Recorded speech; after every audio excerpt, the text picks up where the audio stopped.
how exciting this is. I cannot believe that this has worked.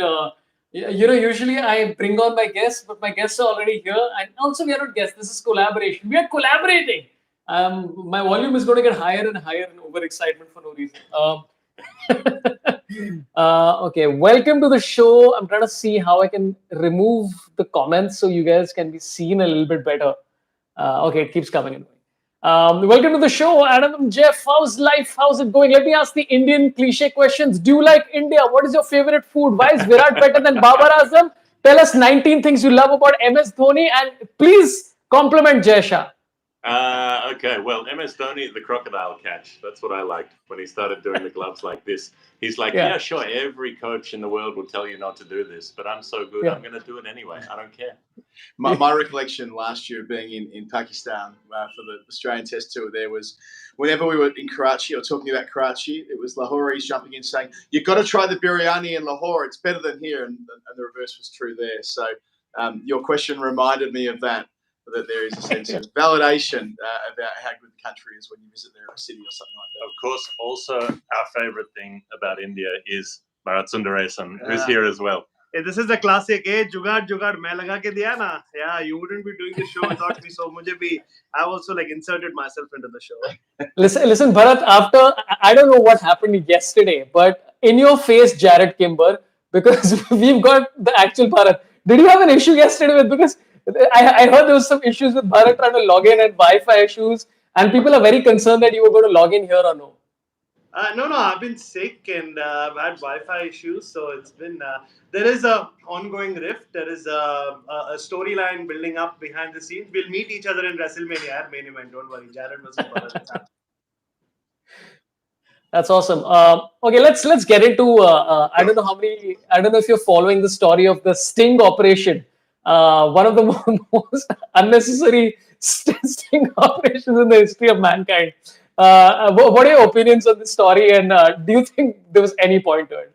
Oh, I think this is an incredible piece of journalism, right? Like you go back to the News of the World Sting in 2010 with Muhammad Amir and the Pakistani team in England, and then this Sting operation. I mean, they really got to the truth, the rift between Virat Kohli and Rohit Sharma, and the answer was, there is no rift, everything's fine. I mean, that's when you really uncovered some gold. That is some explosive revelations right there. What I like back was literally the laid back nature of the presentation. It's like something about Stings and those who are in the center of it looking very laid back and casual when they're spoken to. So that was the main takeout from me. Yeah, I also thoroughly enjoyed that. Listen, all three of you are journalists. I'd love to know what you think of a sting operation in which the journalist is saying, hey, this is off the record, and then recording the whole thing. I mean, that definitely does violate the fundamental principles of your job, right? Like, that's like when when a doctor is killing people instead of helping them. You're like, there are some very basic things you're not supposed to do.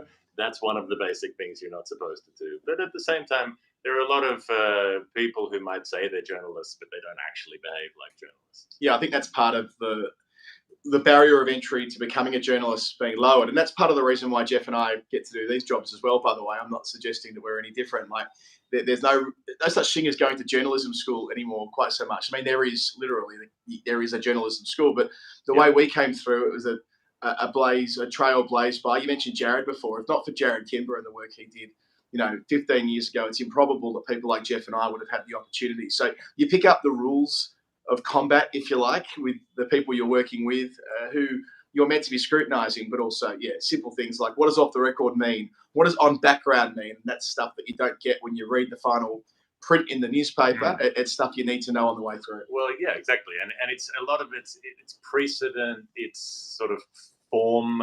Like there's nothing completely set down in black and white that says it must be this way. It's just that's the precedent of the way things have been done. I mean, of the three of us, Bharat is the one who actually has the claim to be a real journalist because he's actually worked for newspapers for 15, 16 years and knows how it's done. Would you ever wear a hidden microphone like Sopranos style and go into a meeting with an Indian selector to find out whether one player doesn't like another player or not? I have to say this: most Indian selectors I've dealt with are among the most boring people on the planet. So if someone actually sent me on a sting operation to do, if Ravi Shastri is not involved, I mean, you remember the Tehelka ones, yeah, like the one that Manoj Prabhakar did. I mean, he set the bar so high. Unless you're like walking into Indian cricketers dressing out living rooms and Ravi Shastri is not playing music and dancing around like he did in that thing, I don't think you can call this a sting operation. I'm very, very sorry. It's among the more boring sting operations I've come across. Well, for those of you who are catching up who have no idea what happened, there was a sting operation done by Vion News where the journalist basically asked Chetan Sharma a question about the most pertinent question, which had already been settled probably a year back. Like, you know what? Rohit and Virat have finally decided to forget all about it. They all are happy. This is a relationship that had some rocky road at some point. They've gone through therapy, they've gone through couples counseling, and then there's somebody who's the neighbor who's just popping and saying, "Are you guys okay? Why aren't you guys okay?" It's just ruining the whole. Like, this is terrible preparation for India prior to the second test. This is like highly unnecessary journalism. Like, I don't understand. I don't understand the point of this. Like, what it's going to reveal at the end of the day. So yeah. Well, maybe, I mean, we spend so much of our lives just watching cricketers do training. Maybe the journalists need to do more sting training at the same time. That's true. Yeah. You know, and work out how to put together a better sting. Like, who are you stinging? How are you stinging them? You're like, it's like a bee that forgot to actually pack the. There's the Yeah. sting without the sting. Yeah, it's more like a housefly sting. Okay, I'm going to take a few questions and general comments. Just also everybody watching, please do give a like and subscribe to both the channels. Final Word Cricket as well. They're doing a lot of things. It's a lot of fun stuff from Nagpur as well in a mini stadium as well. And follow here because a lot of old clips, etc. with the Harsha Bhogle and a bunch of other people. Robin Uthappa keeps popping whenever he has made enough money to donate some time to me. Give a like because the algorithms work that way. The more comments, the more likes you give to this thing, the more it works. I'll read out a few comments that have popped in. The covert Indian has said, very shocking revelation that Hardik Pandya slept on Chetan Sharma's sofa. I don't know. We could have him here. Check out this sofa. This is a beautiful leather sofa. The place that we're staying in Delhi, which it seems to be owned by a gentleman of taste, judging by the furnishings and the artworks and so on. So I mean, this is a very comfortable sofa. Hardik Pandya would be very happy sleeping on this one. Yes, positively palatial. We have the orange feature wall as well. So he's got an eye for style too. The bloke who owns this place, I love it. Oh yeah, and we have a couple of there's a couple of comments coming from Bharat. The ex-hamster says, "How come Bharat has so much hair on his head and none on his legs?" Well, I can tell you, I'm sitting next to him. There's quite a bit down there on the calf. I mean, maybe it's just a trick of the camera. You know how they say the camera adds 10 pounds. Good point, yeah. Maybe it takes away some of the, but actually there's quite a bit there. It's just not showing up. Yeah. Well, you're the reverse of me. So this is my scene. I have more here and less here. So I think I think we can. Anyway, we are talking about the topic of cricket, which is very important to talk about hair. But if we combine the two of you, Sorabh, if we put you and Bharat together in a blender, and then you would come out with one completely hairless person and one completely like one of those cats, those nude cats. And then the other one would be like the abominable snowman. It'd be beautiful. I've never heard a Siamese cat be called a nude cat before, but I accept it. Like the one that Dr. Evil has in Austin Powers. Yeah. Completely. I mean, they're weird. They look like testicles, but I find them very unsettling. But some people like them. Yeah. It's quite disgusting. Okay, I gotta get your opinion on a bunch of things that have been happening. Many conspiracies doing the rounds. I know Bharat keeps spying on everybody. I don't know if you guys also spy on cricketers from the back. Like Bharat is like one of those people who's discovered a telescope and he can see right to Saturn and he will not stop looking at Saturn when he's seeing all these people. So I'd love to know this conspiracy which has happened about the Nagpur pitch. So the Australians are requested a day 4 practice on the Nagpur pitch and they were apparently denied the rights. So what do you think? Are the rights of Aussies being denied in Indian soil? This was great. I love this one. So Andrew McDonald was speaking to us the Australian coach, the morning after the 3-day finish. And he was saying, well, look, it's going to be a great opportunity today to practice on a day 4 pitch. And we were looking at each other, the assembled journos, like, oh, Is someone going to tell him? And then after the press conference, a couple of our colleagues went up to Andrew and said, sorry, mate, you're not going to be training on the day 4 pitch because after you left the ground yesterday, they watered it. So they did seek permission, as he explained to us, to practice on that surface. And whether it was conspiracy or otherwise, what certainly happened was after receiving that opportunity to practice on day 4 there, the pitch did get watered, so they had to cancel their training. They did train on the ground on day 5, or what would have been day 5, but that was on a surface about 3 over. That definitely wasn't the test pitch. So again, it could have been. Usually, where the expression goes, when it's conspiracy or cock up, it's almost always cock up. On this one, who's to know? I think it's an open-ended question. Yeah, I mean, it could have been anybody involved. It could, like, you live in India. You know that sometimes the chains of communication are not always perfect.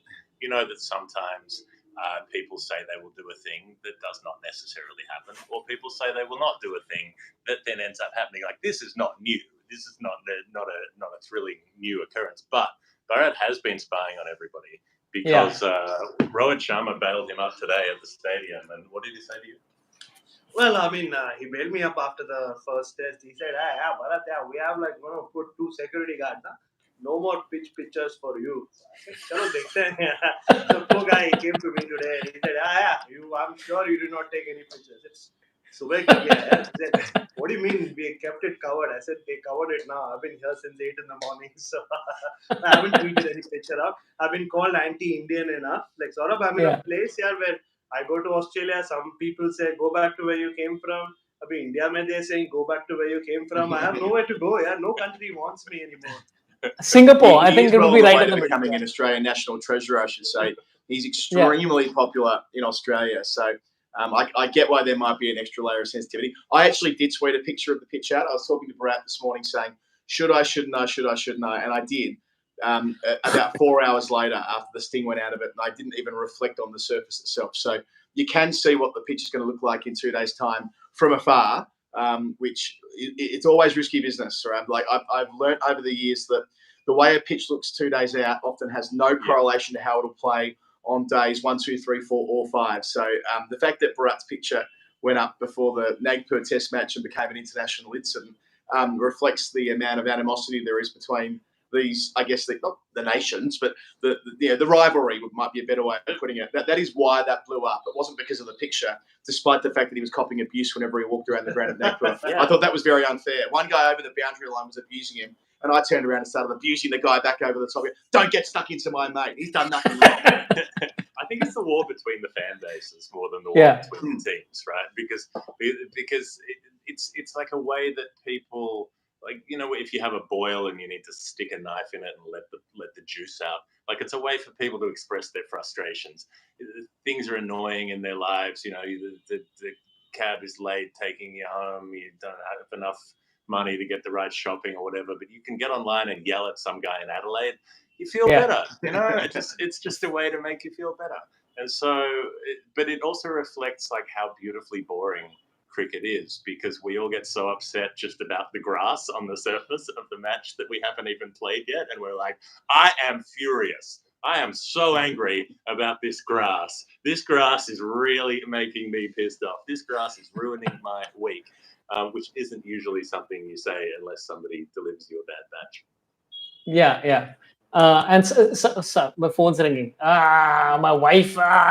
Sorry, give me 1 second. Bring her in on the show. Yeah, I know. I would bring her, but she doesn't like coming on the show. But she's calling me from afar. I'm just making sure that my son has logged in. Have you logged in? Okay, give me 1 second. I'm just going to log my son into this thing and mute myself. Sorry, you can continue with some questions. I'll just mute myself for 2 seconds. Sorry. Yeah. I mean, it's very important to make sure that the learning opportunities of the next generation come through. So we're looking for some questions here. What do we have here? We have. Well, there's the question. This is a kind of a semi-serious one about Indian cricketers taking injections. What was that stuff that Chetan Sharma was talking about like passing a fitness test by getting an injection? I've never heard of this before. I have no idea. And the guy kept going back and forth saying, sir, so who are the cricketers who have taken injection? He says 80 to 85% have taken injections. It was just a bizarre part of that Sting, and I don't know what they meant by injections either. Is he saying they were doped, or is he saying they go and get themselves steroids and then pass the fitness test? It was bizarre, that part of the Sting operation. Yeah, it didn't make any sense. I mean, maybe it was like one of those cool bars in places in London where they serve you drinks in syringes, that sort of thing. Have you been, like, maybe it was just those sort of injections. It reminded me of that Al Jazeera documentary a few years ago, which it kind of said, everybody's a chicksa, and here's proof, because in this game this happened. And it was scrutinised by, it felt to me like that documentary was made by an organisation that knew nothing about cricket, about the rhythms of a test match and that kind of thing. And when it was held to scrutiny, none of it stacked up, Sure. and no charges were laid. Remember the big revelation was Australia batted slowly for 10 overs before the tea break? Yeah. I'm like, have you ever watched a test match? Everybody bats slowly for 10 overs before the tea break. And the other bit about that was, he outed himself as being the person they were implying in the thing, Glenn Maxwell. He said, they were clearly talking about me in it, because they blurred out my face, but they didn't blur out my bat or my hairy forearm. So they were clearly trying to say it was me batting. But Maxwell was on his way to his first test century, as if he was going to take any risks. He batted so carefully in that innings and batted so wonderfully and achieved maybe the greatest moment in his international career. Like he was going to compromise that in any way, shape or form. So again, that reminded me of this last night when these revelations came through, that often people talk a big game when they're trying to show off to their mates, and in practice, a lot of it doesn't stack up to scrutiny. Yeah, and the anonymizing thing is hilarious, where they're like, we can't reveal the name of this player. However, there are only 11 of them in the team. Clearly, it's somebody in the top 6, because you're talking about a bat. Here's some footage of them batting. Oh, they're right-handed, and they use a kookaburra. Oh, good. Okay, well, process elimination means that we can whittle that down pretty quickly. And then, like you said, the pine forest forearms. I mean, people are talking about the hair on Parrot's legs. The hair on Glenn Maxwell's arms he's genuinely the heir to Ricky Ponting in terms of, like, the thatch between the elbow and the wrist is extraordinary. We've seen it up close. And I mean, there are like a couple of German children who are still lost in there, wandering around, being hunted down by a witch in that hair. It's incredible. Yeah, Ricky Ponting, I think it was, I met Ricky Ponting once in my life, and it was very surprising to me because he was very nice. And I was like, I was not expecting it. I think there was Anil Kumble, Ricky Ponting, and Shane Bond. And Anil Kumble was very, very removed, because I think he's so sick of Indians being like, Anil Kumble, 10 wickets, and just getting overexcited. And he was very like, I took wickets. And Ricky Ponting was like, hi, mate, can I help you? What are your questions? And I was like, wait, this is the same guy? What is happening? I'm shocked. So, yeah. And also great hairy arms, yeah. Were you just expecting to get sledged, as in, get some fucking better questions, mate?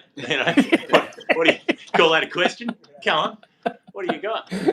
Absolutely. I saw a great piece on Twitter the other day, which it was a Valentine's Day thing. It was a book being sold, and on the cover it said, "Get ready for a broken heart." And a good tweeter wrote back to it, "Is this Australian sledging under Pat Cummins?" Like it was under Michael Clark. "Get ready for a broken fucking arm under Pat Cummins. Get ready for a broken heart."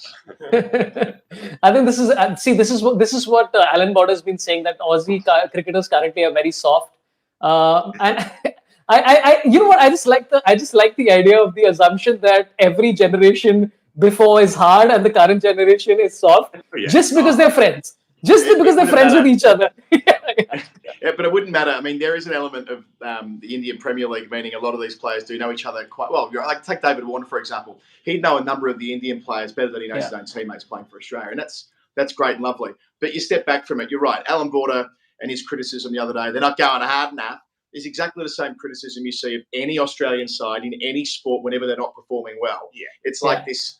A colleague from the Sydney Morning Herald and the Age, Dan Brettig, wrote about this today, saying it's as though in our national character, we believe the only way that we can succeed is with aggression, not skill. Like, we've got this chip on our shoulder about aggression, and it usually comes from those that came before. I'm sure when Alan Border's side were doing poorly through the early 80s, there were members of the 70s side saying, "Oh, that Alan Border is not going in fucking hard enough." Like, it's it's a generational rite of passage to claim that the generation after you didn't have sufficiently hard enough dicks when they were batting. Yeah. Alan Border, total soft cock. Oh, Alan, nah. And it's true, right? That they base this entirely on results, which makes no sense. Like, this isn't a rugby grand final where it's about who smashes who harder. Like, a ball gets bowled, you play the wrong line, you miss a straight ball because you're expecting it to turn and you're LBW. How is that soft? Like, that does not relate to softness or hardness in any way. It's a skill matter. It's an error of skill. Now, if someone's bowling short at you and you're backing away to square leg and trying to hide from the ball, then yeah, you can say that that's a player being soft. If you miss a ball while a spinner is bowling to you, there is no test of courage involved with that. It's a matter of like keeping your composure under pressure and trying to play the right shot. That's a skill error. That's like saying a player who plays billiards and misses a shot is soft. It doesn't make any sense. Like, it's completely nonsensical, but it's this one go-to answer that all of these guys will go back to time and again. And I'll just add one thing, that I reckon it is true to say that Australian teams, at their absolute pomp, and I went back to watch the Nagpur Test match in 2004. There's a highlights clip that's on YouTube, and I thought, I'll watch this just to get a feel for it. We were at the old ground, the VCA ground, on Sunday recording an episode of The Final Word, and I wanted to see what it looks like in all its glory. And it is true to say that team were bloody intimidating because they're extraordinarily good at cricket. This side is number one in the world as well, but not number one in the world around the world. They're number one in the world in Australia against middling opposition or poor opposition over the Australian summer. And they have said repeatedly, it's the next 10 Test matches. The 4 in India, if they make the World Test Championship final, then the 5 in England, which will define just how good they are. So they're still building. Remember that Pat Cummins only took over, 15, 16 months ago? They're ranked number one in the world, but that's in the absence of another side really commanding that position at the moment. So, yeah, I think we should just give these guys a chance to work out how they're going to play as a team, remembering that a number of them are going to retire in the next 12 months anyway. I saw a question pop up that said, when does The Miracle Makers by Bharat Singh come out? I hear it's coming out soon. It is coming out very soon. Thank you for the question. It's coming out as soon as next month. We have a little launch in Delhi on the 22nd and a launch in Mumbai on the 25th, where I'm supposed to wear full pants. So I'm not looking forward to that part, but I'll be there releasing the book. So I look forward to it. And just a couple of things on what these guys are talking about. One thing, Sorabh, is we don't, in Indian cricket, we never talk about cocks, right? Hard cock, soft cock. Like, we know everything about Sachin Tendulkar and Virat Kohli, their neighbors' dog's name, their neighbors' sisters, aunts, nephew's name. But one thing we don't ever talk about is, penises of Indian cricketers, which I find very fascinating. In Australia, they know all about everybody's penis. I mean, everyone who's ever played for Australia. There are test cap numbers, and then there's information about their respective penises. And also on the Steve Smith debate, the one thing people don't realize is the thumbs up he keeps giving is not to Jadeja. That's Steve Smith speaking to himself. I know, because I've spent half my life watching him do that. So it's just one of those things. But so listen, I want to get into this conversation about penises for a while. Let's talk about this for 45 minutes. Because comfortably, this is like national media. We can do this. Yeah, because you raised this earlier, but it's like you didn't have hard enough erections while playing cricket. And also zero stabbings. Like, I can imagine like one of the older players saying, 0 stabbings on the pitch. You don't want this hard enough. But okay, here's at least make the effort to kill Jadeja. He's a sportsman himself. But okay, so here's the question about this penis thing, of Australian cricketers. Is this an actual legit thing that this everybody? I know that people discuss sizes basis, like, hey, what you can make out. Is this a thing? No, I mean broadly, it's like saying that someone brings a butterfly knife onto the pitch and stabs the other player. The information isn't there about everybody, but if they're at the upper end of the scale, then you generally know about it, right? The word gets around as to who is in the club, who is in the club of players who have a club versus the ones who don't. Okay, by the way, we have a few questions and stuff coming in. People are saying there's lagging issues. I'm running the thing on the side. It's running perfectly fine. And we also have Sugata Mukherjee, who said, did Sorabh just moonwalk into the room? Wait, let me kill a mosquito. Just escaped. I did moonwalk into the room because I don't... Didn't want it enough, Sorabh. Not hard enough. Got to have a hard edge when you go after mosquitoes.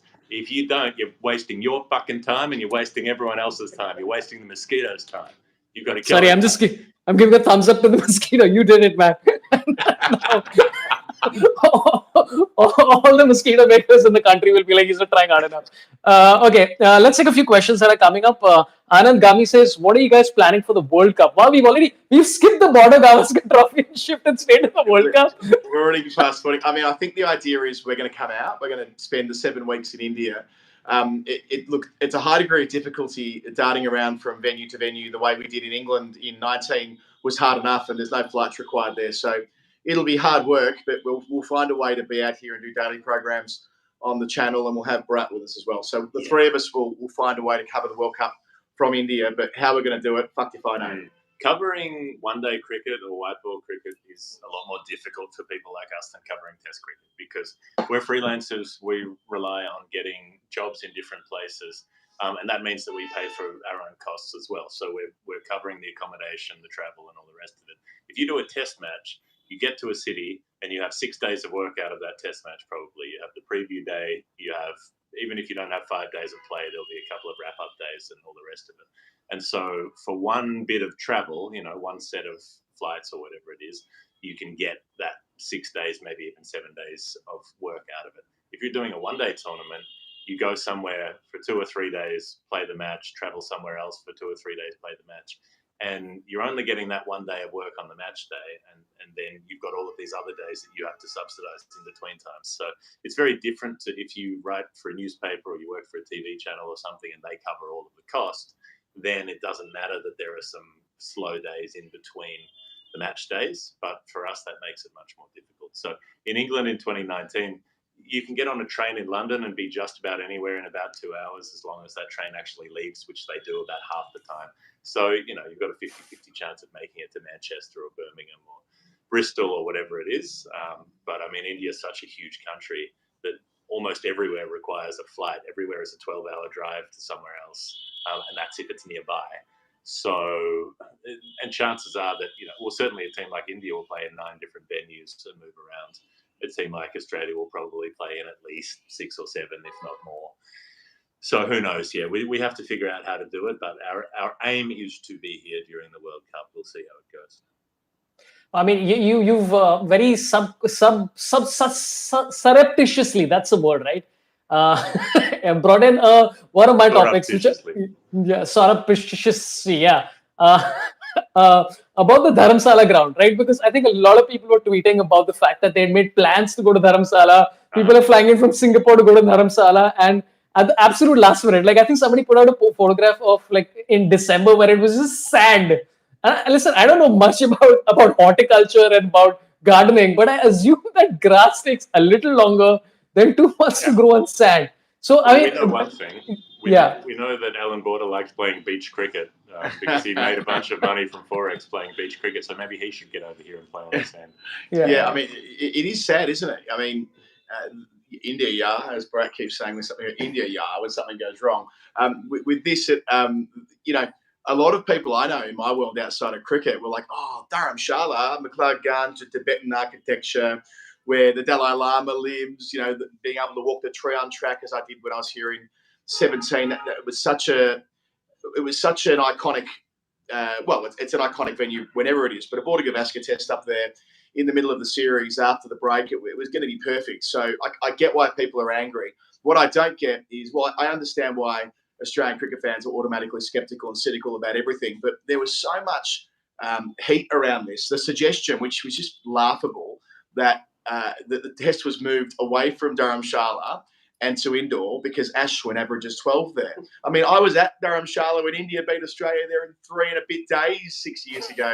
The conditions and the venue have precious little to do with it when India can turn to 2 of the all-time greatest spinners. And as Bharat explained to me in depth yesterday, the internal politics of the BCCI is such that they would have been mortified at having to move this test away from the home ground of the vice chair, that being up in Dharamshala and the state association that he comes from. So, yeah, I quickly got on Twitter and said, guys, cool your jets. No conspiracy on this one.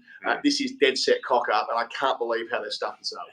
Yeah, I mean, Himachal Pradesh, they want that state association to have high-profile matches up there. That's why they've scheduled Australia there twice in 6 years. Yeah, Anurag Thakur's home ground, like he would have done anything to have that game there. You remember when the West Indies refused to play there? I mean, they didn't refuse to play in Dharamshala. They just said there were some internal issues with their board in 2014, and they wanted to go back home. And Anurag Thakur and his team said, okay, if you don't play this game in Dharamshala, we'll tell all the bus drivers, nobody's driving you back. You can find your own way back to the airport. So that's how much it means for them to play cricket in Dharamshala. They wouldn't have moved it unless it really they had no option but to move it. I noticed a comment come up from Anand Gami who says that they should crowdfund our whole trip to the World Cup to have us here. You can do that because we have a Patreon website, patreon.com/thefinalword. And if you go there and join up, that's how it works. It actually helps us. That's how we can afford to come here to India and to travel to the other countries that we do. And if you get there, you can join up and be part of the quiz on our show. So you can feature on the podcast by joining up on Patreon. So if you're just following along and you haven't joined up yet, that's a good thing to do.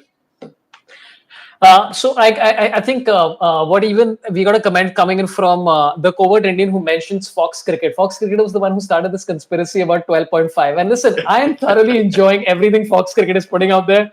It's just adding so much wonderful nonsense to this whole conversation, and I'm all for it. Like it's so much conspiracies. I think the doctoring pitch thing started from them or started from somebody else. I don't remember. Yeah, I mean, it doesn't necessarily, even if it doesn't start from them, they're the ones who can blow it up. I mean, the website is a troll factory. That's its job, is to get as many clicks as possible by writing inflammatory headlines that are not borne out by the articles. That's the entire business model. So if you click it, then they win. The only thing to do is not click. Yeah, just to reinforce that point, like this the fact that you're even asking us about the handle on Twitter. I mean, of course, you know, the people that run the Twitter account aren't the commentators that are on Fox Cricket in the summer in Australia. You know, it's completely different. It's about 25 rungs down the ladder is where it'll be. A couple of, I expect, younger people who are commissioned to riling up Indian audiences because there are 1 billion Indian cricket fans, and if, you know, a small percentage of those fans get angered enough to click the link, well, as Jeff says, that's good for business. So you've got to remember how that's being played out. I also have a few questions coming up about Adam Zampa as well, and whether Australia are missing a leg spinner and that sort of thing. I mean, we've seen Adam Zampa. He hasn't played a mountain of first-class cricket, but he's one of many spinners in Australia who averages 40-plus with the ball in first-class cricket. I mean, Bharat's theory was certainly that if you bring a leg spinner of that quality in a test match to India, then they will just get eaten alive. No, they would have gone right after him. And Adam Zampa is a very clever bowler, and I feel really bad for him. Like, he hadn't played first-class cricket for over 3 years. In this time, he moved from South Australia to New South Wales, and it's the classic. It's almost very Indian, right? Hey, don't worry, you play 2 matches, we'll take you to India. The poor guy suddenly figures a way to bowl with the red ball again. Plays 2 matches, and they say, you know what? Actually, we'll take steps in, and then he's still playing first-class cricket with no scope and no future in Test cricket. At least it looks like at this point. Yeah, I think that all tallies. Like, I don't think the Zampa thing was crazy, by the way. But cricketers can improve by playing international cricket, even if it isn't the same format. One of the very first pieces I wrote as a cricket journalist was kind of about this, that Australia in their glory days would use the one-day team to get guys ready to be able to make the step up to the test team, even if it was a different format, because the pressure is similar. You know, if you're playing in front of 30,000 people, it's very different to playing a Shield game in front of 300 people. So Zampa did play with an expectation that he could come and play test cricket, despite what Jeff describes as a high bowling average from when he used to play pretty consistently for South Australia. I reckon, even from what we've seen him playing for New South Wales, he's been good, he's been effective, but there is still a chasm there between, I guess it's muscle memory of bowling over and over again in Shield cricket and coming to India, the toughest place in the world to play and win. And I think, Brad's observation is that they would have gone after him from ball one. And by contrast, Todd Murphy, who has been almost exclusively playing red ball cricket, has rocked up here and looked a star from the get-go. So he's a really exciting prospect. He'll be the guy who overtakes Nathan Lyon, not a wrist spinner. It'll be another finger spinner who they can take around the world, play in Australia, bowl consistently, give the fast bowlers a chance to rest. And, I mean, we've seen one test match from him, right? But it was a very special test match, and it's hard not to draw the conclusion that he's only going to get better. And there's that fundamental difference between white ball bowling and red ball bowling. If you're a T20 bowler and you have a spell and you bowl 18 dot balls, you've had an incredible day and you've done your job. If you're in a test match and you bowl 18 dot balls or 36 dot balls or 72, that doesn't matter. The other team can just wait. They can just wait you out until you start getting tired and until they can start scoring from you. Like, you have to be able to attack and take wickets in red ball cricket. You don't have to be able to do that in white ball cricket because you can bowl defensively. Players have to attack you anyway. You get your wickets caught on the deep mid-wicket fence, happy days. If they don't have to do that, if they don't have that scoring pressure, they just wait you out and then they start attacking the bad balls that you deliver, which you will start delivering after a long enough period of time. So that's the fundamental difference whenever we see a spinner bowling well in white ball cricket and people think they should play test matches. They have to bowl a completely different style in test matches. And the way that Zampa bowls, he's a masterful defensive leg spinner. He's hard to attack. He's hard to put over the fence, but no one needs to put him over the fence in a test match. I got to ask you this. So in the post-match, Ravindra Jadeja said something really funny where he said, basically, he said in Hindi to everybody, where he said, I think the Australians were thinking about the pitch even on the flight. Like they were seeing the pitch even on the flight and they were dreaming about the pitch even on the flight. And I was like, that's probably true. And also, did that dictate, like again, no, Travis Head's record in Asia has not been great, etc. So all this comment about him playing versus Bancroft or what's the other guy? I forgot his name. Whoever the other. Hanscom and Renshaw.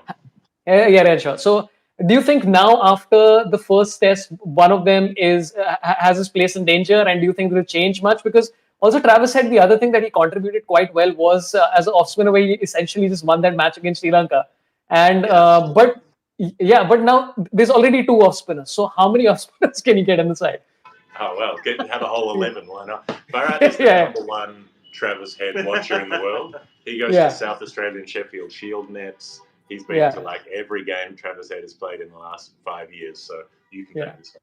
Yeah, I also go and watch South Australia, the team run around in June when the nets aren't ready. And then apparently Callum Ferguson told me Callum has known me for a while. So the first time I went and did that, a lot of the other players were like, man, who's that guy who's just watching us run around? And Callum had to tell them, no, it's safe. He's actually a journalist. He's weirdly interested in what we do, but he's just safe. But one thing about Travis Head, I'll say is Adam and I bumped into him recently, and I noticed that he's growing his mustache again. And I reminded him that the last time he had a mustache, he made a comeback to the Australian side and hit 100 at Gabba Test last year. And what did he say, Adam? He said that, yeah, I'm putting those feelers in. So maybe there is something in there with the mustache. And I looked at his mustache today again. It's looking lusher by the day. I love that. He's trying to manifest a spot in the test side on the back of his bushy mustache, which is nice. Yeah. Trav's a really lovely. I was going to call him a kid. He's not a kid anymore. He's probably 28, 29, something like that. So you wouldn't call him a young player anymore, but he is kind of youthful in the way he communicates with you. His heart really difficult not to like as a human being. So when he rolled up and spoke to Baz and me yesterday, I partly wanted to give him a little hug and say, it's going to be all right, mate. You're going to play a lot. And I think he knows that, right? He knows objectively that in Australia, when you're out of the test side, you are automatically a better player. The rest of Australia go, oh, he should be in the team. He's a bloody star. And the fact that Head performed so wonderfully during the home summer against the Windies and South Africa certainly helps with that in the Ashes last year. But, yeah, that mustache might be what puts it all together. But you're right as well. That Jadeja comment about the pitches and flying over could not be more true. I've just finished writing about this for Wisdom Cricket Monthly. Like, Australia's relationship with winning in India is akin to England's relationship with winning in Australia. And by that I mean we obsess over it for years and years and years. How do we win in India?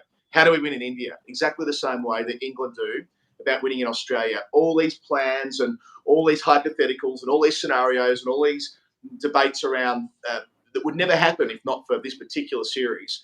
And invariably you rock up here and you're outplayed on skill in the first test match. And you know, that Mike Tyson quote that always does the rounds, that everyone's got a plan until they get a punch in the face. Well, there's a reason why everyone reached for that on commentary and in their articles the other day, because it's kind of true. Australia had a plan, but India have got Ashwin and Jadeja, and it wouldn't matter what surface they're playing on. When it's at home, they build so much pressure. They're 2 of the all-time greats. And if I can pick up on the comment that came in from Sugata Mukherjee asking, why don't we just fly an Indian pitch across to Australia, pop it in there and let them practice on it until they learn how to play spin. And in a way, that's a great idea. Like, and you can make similar sort of pitches. You can rough them up. You can create turning wickets. I think the difference is in the quality of the bowling, right? So we saw Australia and India bowl on the same pitch. We saw that great performance from Murphy, but still struggled towards the end, still got clubbed for 4 sixes, still gave away 100 plus runs in so doing. Didn't get the support from elsewhere. I mean, Lyon created more chances that were missed and could have had more wickets and so on. But even if they bowled out India for 100 less, they would probably have still lost by an innings, given the fact that they could not figure out a way to bat on that surface. It didn't matter that it was the third day; they were just as bad on the first day, really. So it's the way that you use that pitch, and it's the way that Ashwin and Jadeja use that pitch. So it's not the surface itself; it's the quality of the bowling on that surface to hit exactly the right length, to know how to make use of it, to know how to get inside players' heads on that surface. So Australia batters could face Australian bowlers on that day 3 pitch for 5 years, and they still wouldn't learn how to adequately bat against Indian bowlers on that pitch. It's analogous to what we were talking about earlier with big willies. I mean, it's all good to have one. You've got to know how to use it. And India have got. It doesn't matter what the surface is. I don't know if those two are pack and heat, but they certainly. Hey, listen, I like how you mentioned anal and big willies in the same sentence. I don't know why that's what I'm picking up on. By the way, we have the first couple of super chats popping in. And also just to tell everybody who's tuning in, just give likes, because the more likes you come, the more people tune in. It just makes things more fun and more interesting. We have a super chat coming in from Susmit Takavekar, who's come in before. How are you doing, man? He says, has BK elevated commentary standards single-handedly? I mean, that's a lot to put on one guy. I think overall the commentary's been a lot of fun as an Indian fan. I don't know what do you think about it in general as Australians. I've enjoyed Ravi Shastri trolling Hayden just about everything. Well, so we've had DK working with us on ABC Radio for the first test match. He's doing the whole series. He's never done radio before, and I can tell you that he's loving that because he gets room to express himself. The difference between radio commentary and TV commentary is the lack of ad breaks. It gives you more time, and you do more talking anyway. You fill the space more. And I mean, it's a real shame that radio commentary has stopped being a thing in India, that there isn't really audio commentary to listen to, because it's very different commentary. It's not just reacting to the shot. If you're a TV commentator, you go, good shot there, that'll be 4, and that's it. Whereas on radio, you talk shit, you have conversations, you go on byways and you meander off. And, I mean, Adam, you and I have done both jobs at different times, and it's no secret that we vastly prefer doing radio commentary because it gives us that space. Yeah, absolutely. I guess my first passion in commentary was radio. I really enjoy doing television as well, and I'll explain why. Because with TV, it's a privilege to work with Sky Sports occasionally in the UK. You hit the button, talk to the director, and you can ask with Sky anyway, go, right, can I please have, the Hawkeye on the last 3 balls of that over, that ball from 4 overs ago, and can you compare it to a clip from 2016? If you have enough memory and knowledge of what's gone on, you can pull together brilliant packages and tell a story graphically, of course, that you can't do on radio in the absence of that. But you're right. TV is all about shutting up. And I think a lot of television commentators have failed to appreciate that you are adding to the pictures. You're not describing the pictures. And I think it's a occupational hazard to just keep talking on TV when the best thing you can do a lot of the time is to say nothing, or to continue the conversation you're having with someone next to you that might have played 100 test matches. You don't need to spend the whole time talking about what the viewer can already see. By contrast, on radio, you're painting with a canvas of, say, 200 metres by 200 metres or thereabouts, and you've got more space between balls. You've got that discipline of needing to call each ball, the load up, the delivery, what's happened to the ball, the score, the batter's score, etc.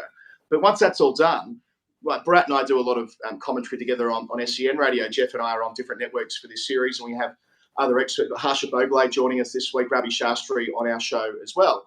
And they've done so much radio that you get them going, and it's a completely different experience to TV, where they are limited in what they can say, because end of the over, and indeed even inside overs in some broadcasts, are off to an ad. So, and I'm not saying advertising is inherently a bad thing, far from it, but it does give you far more latitude. And I'm glad to hear DK's enjoying it, because I agree with your questioner there that he's been great on telly. Remember that he only got to start doing it when there was the pandemic series between India and England. Well, I say the pandemic series, the behind closed doors white ball series a couple of years ago, and they used DK. He was a bit of a left field decision on English television, and a combination of his dress sense and his analysis and his humour turned him into a big television commentary name within weeks. And now he's obviously on all the ICC panels and ubiquitous across the broadcasting platforms in India and beyond.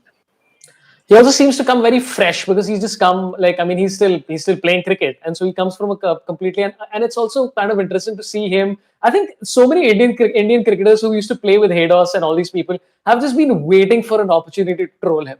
So they're just like, listen, man, you reverse swept us to whatever those 9 double centuries in one series. Now it's our turn. Haydos just has to take it. So I think that's an absolute joy. I got to ask you about one of the most subtle sort of competitions that is happening in this series is the bowling averages of Scott Boland versus Akshar Patel. Right, one average is about 12, and one average is like 4. I think I was getting scared because Akshar almost went over 15. Which honestly, I think all 4 of us can agree that that's a horrible average. If you average above 15 in international cricket, you're a piece of shit. I think we can all agree on that. Get rid of him. Never to play again. And if there are ever like 4 people who are more obsessively interested in players' bowling averages after small sample size careers, this is the hot spot. I mean, we have spent more time talking about Scott Boland than Scott Boland in his entire lifetime. We're obsessed with him. What I love with Scott Boland, well, certainly in his first series playing for Australia, was his competition with Father Marriott. Father Marriott played one Test match for England in 1932. I'm pretty sure he became a father, a member of the clergy, a priest, years later. But he wrote one of the definitive books about leg spin, which Mike Atherton read when he was a kid, when he was learning how to bowl leg spin, as it happens. But I think his bowling average was 8.64. He took 11 wickets in that one and only Test match. Unlucky to get dropped after that, I'd say, but that says more about interwar cricket in England than anything else. But Boland, every time his average went above Marriott, it went beneath it again for about 3 Test matches, and then it was double figures, and now it's kind of losing its novelty, I reckon, Jeff. Like, he had a normal Test match in Melbourne where he took like 3 wickets and had perfectly acceptable figures, but it blew out his average, and of course he was wicketless, albeit in a really good performance last week. Yeah, I mean, he conceded 9 runs of his first 10 overs in Nagpur, so he was still on that tip. If he'd taken another wicket, then he would have, sent that average backwards again. But yeah, I mean, he's like mid 11s or maybe a 12 or so now. So. Yeah, he might have a 12 or a 13 in front of it, but Scott Boland's not going to enjoy a really long international career because he's like 34, right? So it might be a bit like Adam Boges, who came into the Test side when he was 35, 36. At one point, after 20 Test innings, so when Cricinfo declare you as having a batting average, in that 20th innings, his average was above 100. So had he retired then and there, he would have overtaken Don Bradman. Unfortunately, the last 5 Test matches of his career, it dropped down to like 61 or something like that. But when you start late and start well, it can mean you can retire with extraordinary numbers. And I suspect Boland will do so because in England, where he will play at the start of the Ashes series later this year, he looks born to bowl on surfaces that are going to be dished up over there, that's for sure. Can I address a question that I saw pop up from Michael Holden, which said, basically, would it be a bad thing for home boards to be a bit more hospitable in terms of helping preparation? So we've seen this with Australia and England. For instance, Australia would go to England for the Ashes. They'd ask for a warm-up game, and they would be given the bottom 3 sides in the 2nd division of the county championship, who would all rest their best bowlers because they needed to play a match 2 days later. So the quality of the opposition was poor. They'd be given a road to bat on, so it wouldn't be seaming around. Basically deliberately undermining the quality of the preparation. And the argument here is that don't cricket boards actually want a competitive series? Isn't it better?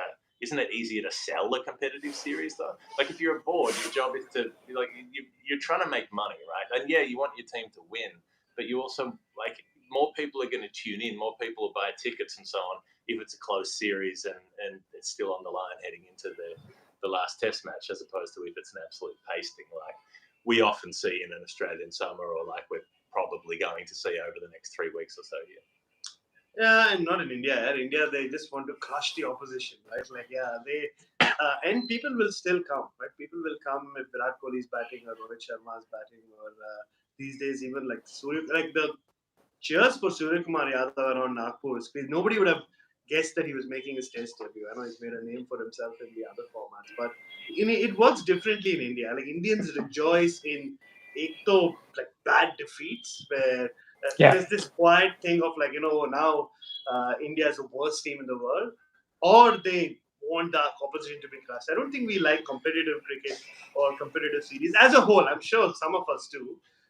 But as a whole, Saurabh, you'll agree that the critical mass would just want Australia to be crushed, to be humiliated. Because a lot of them are Indians who grew up in an era where Australia would do that to India over there, where Jayawant Lele would say, I'm the board secretary, I'm predicting India will lose 3-0 and India will still lose 3-0. MSK Prasad will be clean bowled by a full toss by Brett Lee. And, Devang Gandhi and MSK Prasad would be your opening combination at the MCG. So we've seen those horrid days, and now it's payback, and this payback has to go on for quite a while for Indians to be. I think the only Prasad opening the batting in Glenn McGrath. In Mark Waugh's 100th Test match in Glenn McGrath, getting him out in the second over, I think it was. Brad, this happened to India when they came to Australia. They barely fired a shot until recently. Well, of course, with the exception of 03-04, which was a marvellous performance when they drew 1-1. So, yeah, I agree. I think most fans don't care for the competitive tension. I think we're probably the exception to the rule there. I think Indian fans, the only competition we want to see is between Surya Kumar Yadav and Shreyas Iyer for being in the side. That's all we want. And the competition we want is whether we'll win 4-0 or 3-0. Just for rain. That's all we want.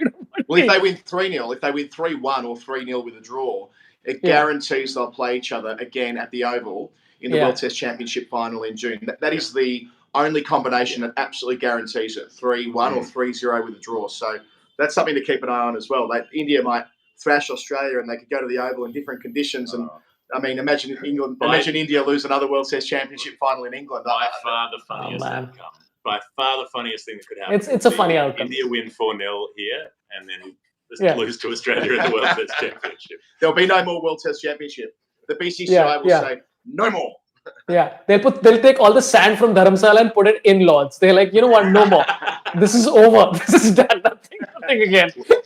Well, we talked earlier about flying an Indian pitch across the world. They might do that. They'll say, sure, you can play it at Lords, you can play it at the Oval, but we're bringing our own surface. Yeah, no worries at all. India's airlifting the whole Ahmedabad stadium with the spectators inside it. It'll basically be the longest flight in the world with 40,000 Indians flying across the thing. By the way, have another super chat popping in from Naveen Sai. Thanks a lot for the super chat. He says, will there be a final word Great Cricketer podcast? Maybe. Well, I'm just going to say, we cannot confirm or deny, but we're just going to say maybe. Yeah, I was out with Sam last night and we did talk about this. So they're only in Delhi, here for 2 more days after this, I think I'm right in saying. Day 1 and day 2. They're doing live shows on night 1 and night 2, so we're going to have to get creative. But if we can, we will. We've both been on their show quite a lot over the years. Well, certainly early on, I used to go on there quite a bit when they were starting their podcast. So we're all mates, and I'm a regular listener to their show, and we're always in close contact. So if we can do something together, we'd like to. I'm not a fan because I heard that they sold out their entire shows all across the country. Whereas I'm getting about 40% ticket sales for my show. So I just want to put this out there that the Great Cricketer can go fuck themselves. They probably enjoy that and take that as something. So no, listen, the very funny people, please go. I mean, it's going to be a great show. I'm really looking forward to it. Yeah, sorry, please go. There's something that matches what you said about that competitive Indian spirit. Any Indian side only wants to thrash the opposition. You're like, I cannot stand by while other people have full attendances at their shows. That is absolutely unacceptable. Yeah, but how dare you make money? How dare you make money on the basis of your success? like how dare you make well-earned money? This is like being consistent for years and years, and you finally broke through. By the way, I want to do something right at the end. I think we'll go for about 10 minutes more. Is that okay for all of you? Yep, that works. Okay. I got to ask you a question, Bharat, which is that, you know what, I was imagining you trying to do a sting operation and how tough it would be, because there's no way you're going to be like, yeah, it's like, hey, this guy wearing a really bright floral shirt with gorgeous hair and hairy legs or whatever it is, just snuck in and did something. The other day someone on Twitter said, posted some picture. He said that your clothes look like curtains in my mother's house. It looks like you've stolen the curtains from my mother's house and stitched clothes out of it. Which means that at least in that person's house, I can camouflage myself and Yeah. fit in. I can be part of the furniture or the decor of the house. But, no, I will be very bad at sting operations. Yeah, I Yeah. have this honesty issue. I'll tell them, sir, actually, you know what, I do have a recorder. And also the problem will be I'll do most of the talking. So it'll be a sting on myself. Yeah. Hey, so I got to ask you about the experience so far watching the match in Nagpur, because I've seen 3 matches in the recent past in Mumbai, and DY Patil was a lot of fun, Brabon was a lot of fun, and then I went to Wankhede with my son and had a nightmare of a time. Like, it was literally like it's an accident waiting to happen. They had one gate to allow 25,000 spectators to get inside through a pothole road without any lighting and people just crushing through. And I was with a 7-year-old. It was legitimately scary shit.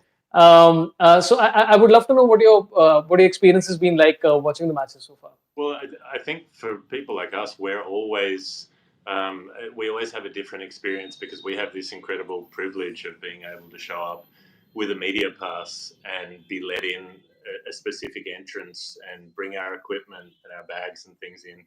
And yeah, sometimes it's difficult and you get hassled and you get searched and it's annoying, but it's never more than that. But I cannot get my head around how the authorities at Indian grounds care so little about the spectators, show so little custodial care for the people who are supposed to be welcomed with hospitality, right? If you run a venue, you're inviting people in, and you show up to a ground. Even in Nagpur, the signs all around the ground: no food, no water, no like they're taking away bottles of hand sanitizer from people, packets of tissues from people, like absolute nonsense stuff that you can't take anything into a ground when you're going to then go and sit in the sun for 8 hours and you can't bring anything with you that might help make that stay more tolerable, more like it's physically unsafe to make people go and sit in the ground for that time. It's arbitrary as well. Like, I get it if it was like no firearms, right? Like, I get that, but no water.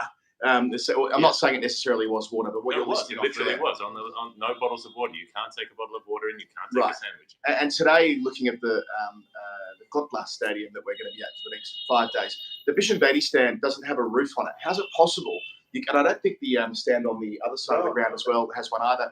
How can you have a grandstand in 2023 that at some stage hasn't had a roof put on top of it just to look after your spectators? And look, I'm charmed by the old-fashioned nature of some of the cricket grounds in India. I love the Chinnaswamy when it's like there's little rat warrens, you're kind of moving from one stand to the other and they're all kind of interconnected, kind of sort of without really being connected, and you find your way around. Like, I love all of that. I loved last year being at the National Stadium in Karachi with the old-fashioned concrete seating and the colourful seating bays. Like, we don't get that in Australia anymore because at one stage or another they've been homogenised by having very modern stadiums installed, and that's great on one hand, but you do lose something on the flip side of that. So, Sure. I share Jeff's view about the way in which patrons arbitrarily seem to be treated poorly here, but equally, I'm naturally drawn to grounds like this as opposed to the ones where I spend most of my time. Well, in their defense about the food stuff, right? I fully defend them on that because we have a history of throwing stuff on players. I've seen that happen quite a lot. Where we Used to just happen need when I was a any kid as well in Melbourne at the MCG Yeah. at Bay 13 when I was growing up. It was Yeah, like yeah. It was part of the day to throw whatever you got in your hand, you throw it up during the Mexican wave, and where it lands, it lands. Now, in hindsight, as an adult, I realised that was pretty Yeah. bloody stupid. But as a kid, getting a chocolate cake and heaving it in the air in the middle of the Mexican wave, there was nothing more enjoyable. I still Yeah. think it is entirely easy enough to have proper security at a ground to pick people up who throw things and kick them out. I mean, we managed to do that at our own stadiums. You can't throw anything without being spotted on a camera and thrown out. And if that's the case, then fine. But that doesn't mean that a family with 3 small children shouldn't be able to take a bottle of water in for an 8-hour day. Listen, It's genuinely absurd. one of my favorite incidents that happened, I took my son to see one of the IPL matches at DY Patil, and we were sitting in the lower stand, and there was an up stand, and there was a guy. You know how you try to get a chant going about like whatever a year nobody ka year, whatever they do something. There's a guy who's just screaming vodka, vodka. He's screaming vodka for 15 minutes, okay, and then he takes off his shirt in overexcitement because obviously he's had a lot of that vodka, and he throws it right, and he throws it and it lands in our stand, and the security is like, "Hey, put on your shirt," but he's like, "It's down." So for 1.5 hours, this guy's just standing there topless, screaming vodka for no reason. I'm trying to explain to my son that this is what you Sounds like watch great in company. India. Yeah, sounds like Yeah. my 21st birthday. Yeah. It sounds Now, like a next great time, snack. make sure you don't take your shirt off, Sorabh. Listen, I tried. I prefer gin. I would have been screaming gin. Take up Possibly everything. with a slice of lime, a delicious slice of lime. I tried to get a chant going, which is about Ishan Kishan, man on a mission, and nobody followed me. They're like, no, we're not interested in starting a new chant. Instead, they'll scream, which is the favorite chant of everybody, which is Chalti Firti Taxi, and then Bharat will tell you the rest. Oh yeah, what happens after that? No, wait, this is new. I'm You still know, in the old Bankade chant area where generally it was talk of Pakistan and Benazir Bhutto. I'm not going to say what they used to say about yeah. yeah. I don't know about this Chalti Fiti. I'll tell you this though Yeah. about being stopped at outside grounds for carrying things that you don't need Yeah. inside a cricket stadium. In Nagpur 2010, there was a test match and the security stopped me. I was trying to enter to go into the press box. They said, "Sir, you're not allowed to take this. It's a packet of condoms." And I said, like, why? I mean, I don't know why they were there in the first place, but he said, no, sir, you can't take this inside. And it became a major thing. And eventually the head cop came and then they finally let me take it inside. That also happened to be the day when the Pope officially said safe sex is a good thing. So, I was doing the right thing. And then eventually I remember there was another time that we were in the Caribbean in 2011 when by then this news had spread around the Indian team. If you ever need a condom, Bharat always has a condom. So I had I remember one day Harbhajan Singh came up to me not asking for a condom. He said, "But do you still have some?" I said, "Yeah." He said, "Okay, next week's my birthday. I can't find any balloons. Maybe we can bring them and we can have a little celebration. We can use them as balloons." So yeah, so I don't know. I don't know whether you agree whether condoms should be allowed into cricket. No, surely you have to explain to a security guard that condoms are meant to be taken inside. That's what they're for. Yeah. Yeah, fair enough. Yeah. Yeah, but also like my question as a security guard would be like, hey Bharat, what are you planning to do with the condoms inside the stadium? That's going to be the question that they'll ask because they assume that anything that you carry inside is going to be used there. True, yeah, or maybe chucked at a player. Like imagine, if you're so pissed off with what's happening, that Where, like a just giant enjoying it so much, I guess. Yeah. Okay, let's come to the second test because we have 2 days left. What do you think is going to happen? You've seen the pitches, you've observed them from afar. We already discussed that you don't know how it's going to play eventually, but what do you think? Are there going to be any changes from Australia? I'm sure there's going to be something. I assume Boland is not going to play, and then there's probably going to be a change between Renshaw, I guess. What do you think is going to be the Australian? I didn't expect that. We'll do it quickly, shall we? I reckon that the fact that Mitchell Starc was bowling at full pace today and that Cameron Green batted for a long time would suggest they've actually got some good decisions they've got to make. If Green's fit, that means they can get away with playing Cummins and Green alone and 3 spinners. Now, that would be really interesting. Australia haven't done that since, it would have been 2017 in Bangladesh at Chittagong. It's a long, long time ago, right? They don't like doing it, but if the surface does lend itself to spin from the get-go, I guess why would they bother needing a second seamer? It could be like Mohammad Siraj, who bowled 1 over in the second dig last week and 7 overs in the first. He's like a specialist second seamer in India where he barely bowls. He's got an average of 16 at home in 7 test matches, but he's only taken 7 wickets because he's barely required. So, but on the other hand, Mitchell Starc has been Australia's best bowler in these conditions historically. So there'll be a temptation to go that way. As for the batting, if Green plays, then it'll be at the expense of Renshaw. If he doesn't, I don't think they will bring Travis Head in. Brad's got a better handle on this than I do, but just the gut feel is that they're in. I don't think it's likely that they would sack a player like Renshaw after 1 test match. That would be a concession that they stuffed up last week by not playing Head. Now, I would have played Head last week, but put that to one side. Now they've made the call. I think they're kind of duty-bound to back Renshaw, who did play 7 test matches in Asia as a younger man. And if they go 2-0 down, it'll all bets are off. But yeah, my thinking would be that Renshaw gets another chance. Unless Green's available, then they'll change the configuration. And it won't be so much that Renshaw's dropped as much as it is that he's rotated out of the side to have that extra bowling option in Green. Look, I have the sneaky feeling about Matthew Kuhneman that he might play. And if he plays, but he only plays, like Adam said, if Cam Green is fit and he's bowling, even if he gives just 3 or 4 overs. Now, Cam Green, like, it's amazing, right? 2.5 years or 1.5 years of becoming an international cricketer, he's become such a vital cog that literally all of Australia's plans going forward rest on him. If he plays, their options, right? They can play the 3 spinners or they can still bring Mitchell Stark in. So I think Cam Green has become more important than Mitchell Stark in the current scenario. And Adam's right. I don't see them dropping Renshaw because don't forget, it's not Renshaw who replaced Head. It was Hanscom who replaced Head because I think maybe they felt that they needed a right-hander. So if anyone has to go, it's Hanscom, but Hanscom batted well in the first inning. So I don't see our good mate Trav coming to the side yet, mustache or no mustache. And I think this whole talk of Warner being replaced by Head might happen down the line, but not so soon. I think they need David Warner, and David Warner was giving every Australian he met like suggestions on where to go for like for a drink or for dinner. He feels so much at home in Delhi. He was even wondering if him and I should go and watch the ISL today. Next wow. which is, I didn't quite get that, but like he knew there was a game at 3:45 ISL, of course, Indian Super League.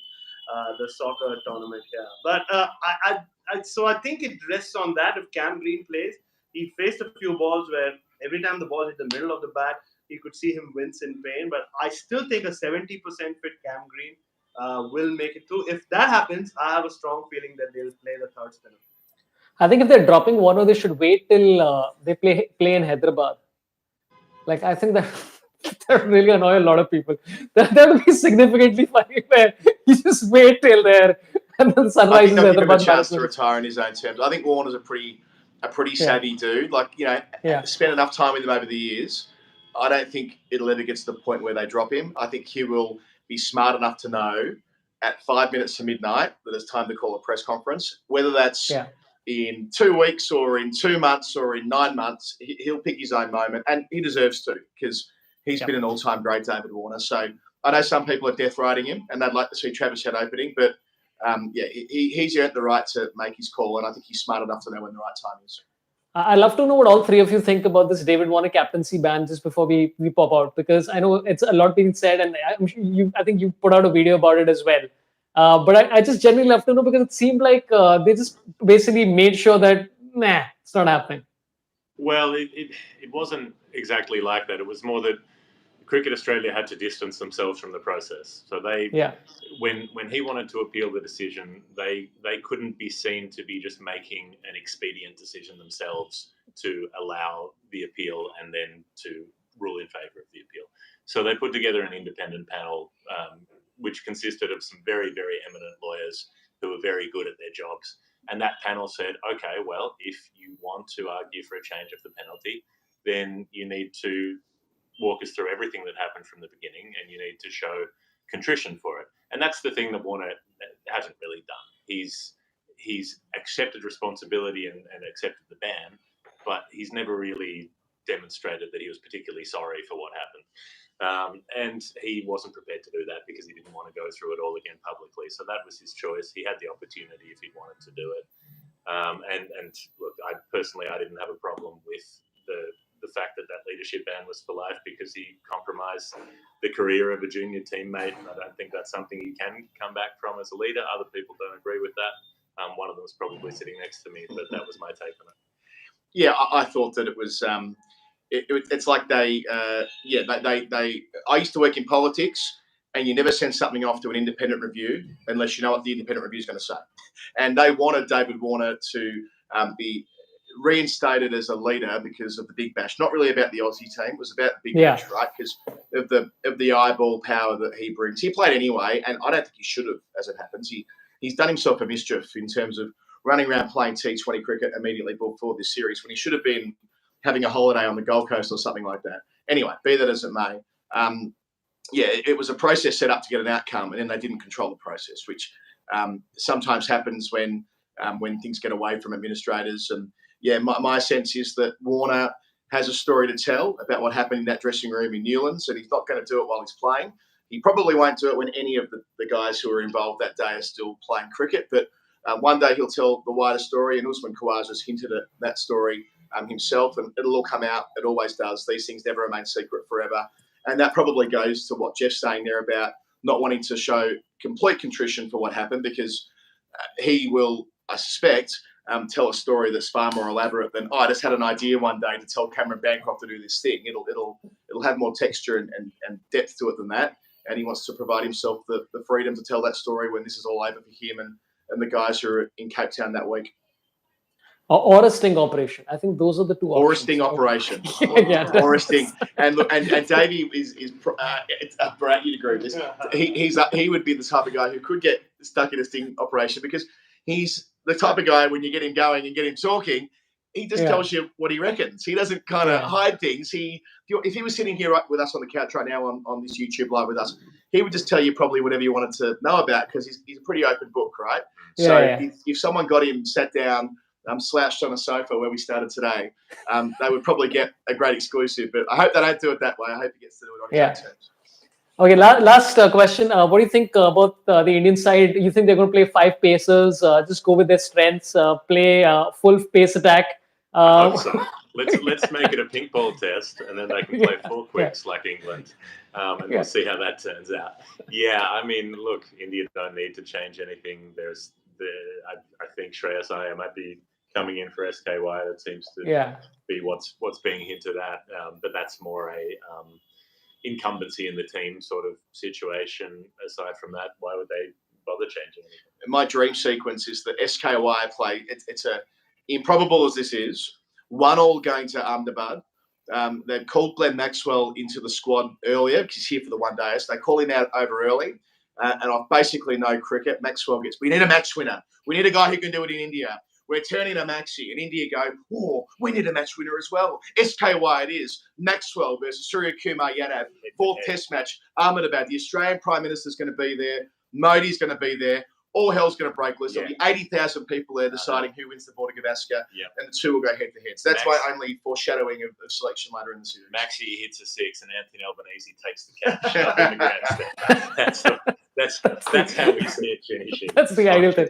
Okay, I want to do one last... But it'll be they ended that 4 if I want to do one last thing before we leave. Okay, now the Great Cricketer guys made it really viral because they did this reaction to the Gabba loss. So I'd love to reverse engineer this. Okay, so I'm going to give you 2 possible results, and I would love for all 3 of you to just react to it. Okay, the first one is obviously a positive one, where Australia has won the match, and they won the match by like innings and 10 wickets. They've done something which nobody's ever achieved in life: an innings and 10 wickets in the same match. So I'd love to see your reaction. Here is Aussies reacting to Australia.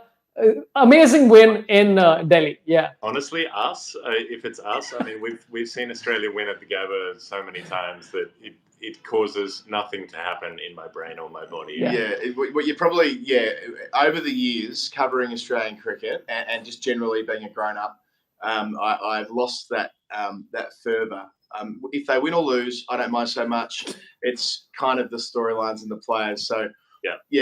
I'm probably a bad one for that. I think Jeff is as well. I don't know, Brad. How would you feel if Australia? He's probably the better one given his extraction and the fact that he's applying for citizenship in Australia at the moment. Well, actually, he might be the one most compromised. Actually, I mean, and Bharat used to get beaten up by his brother because he went for the West Indies instead of India when he was a kid. Yeah. So none of us are actually very passionate about supporting the teams of the countries of our birth.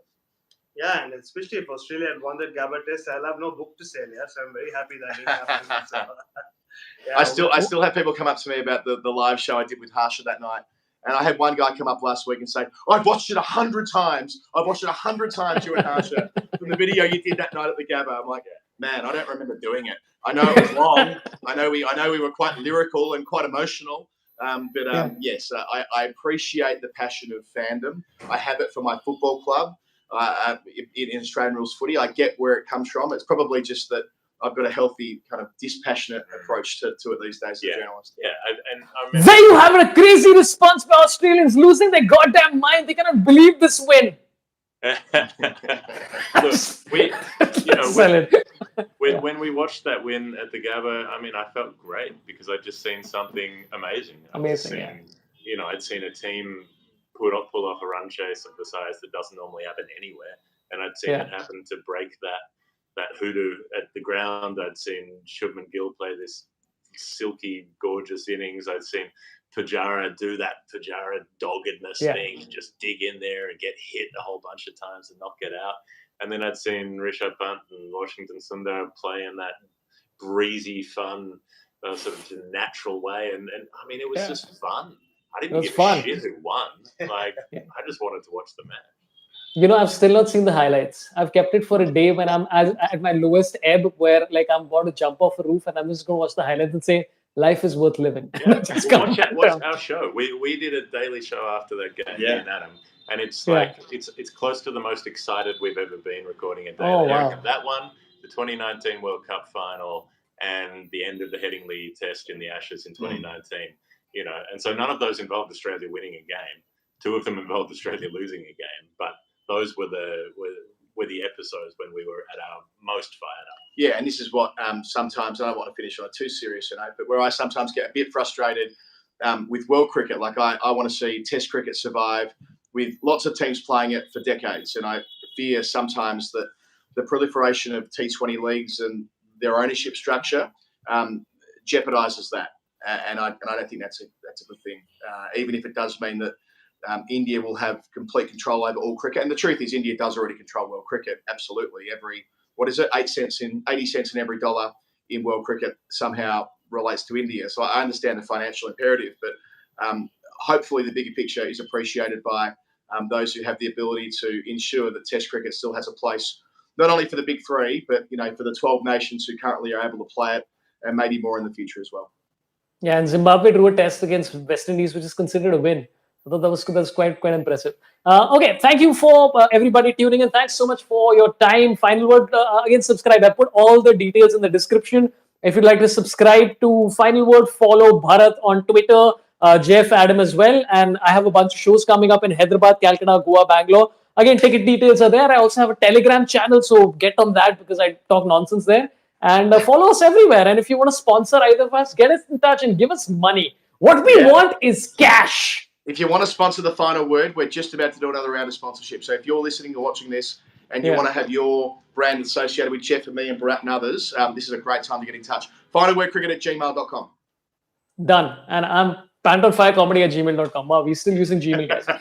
Anyway, looking forward to the second test. It's going to be a rollicking time. Thanks for your time, Adam, Jeff, and of course, Bharat Sundaresan. Thanks a lot. We should end this live. And thanks for everybody who tuned in. A lot of comments about the women's T20, which we'll come to at some stage as well, which is very exciting. Superb. I'm going to end this. Thanks a lot for everybody tuning in. Love you all. Marry us all. Goodbye. How do we end this now? First time. How do we end this? Oh, there you go. End the stream. Bye.